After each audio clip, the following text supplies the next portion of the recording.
संध्या सिंह के YouTube channel में आप सभी लोगों का स्वागत है।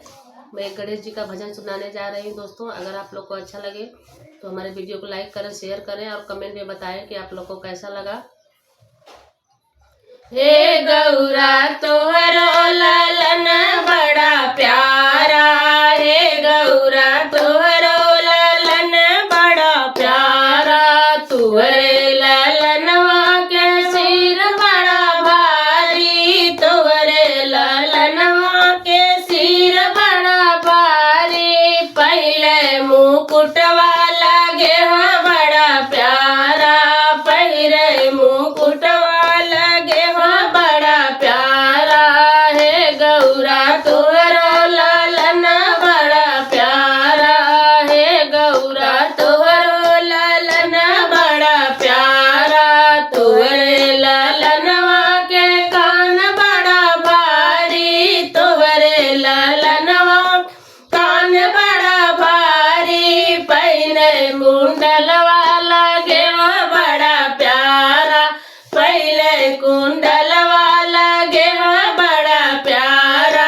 तो गौरा तोहरो लालन बड़ा प्यारा, हे गौरा तोहरो लालन लगे प्यारा, हे गौरा तोहरो लालन बड़ा प्यारा, तुहरे लालनवा के सूढ़ बड़ा भारी, तुहरे लालनवा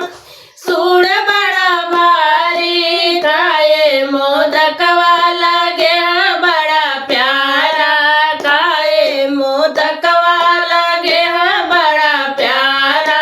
हे गौरा तोहरो लालन बड़ा प्यारा,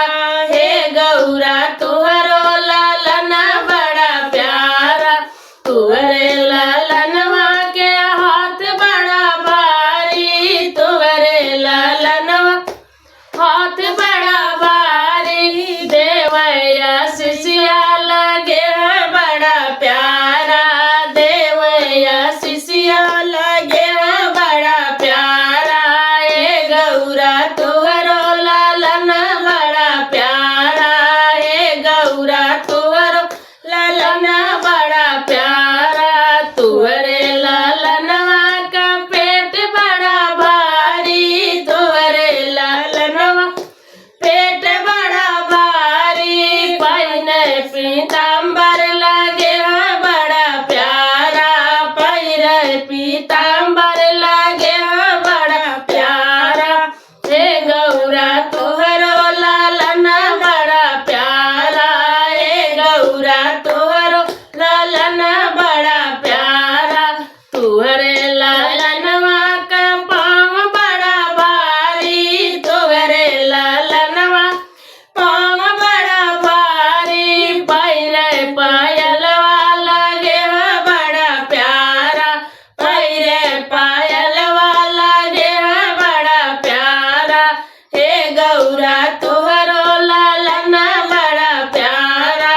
हे गौरा तोहरो लालन बड़ा प्यारा, तुहरे लालन के सवारी है भारी, तुहरे लालन के सवारी है भारी, बैठे मूसक पे लगे हो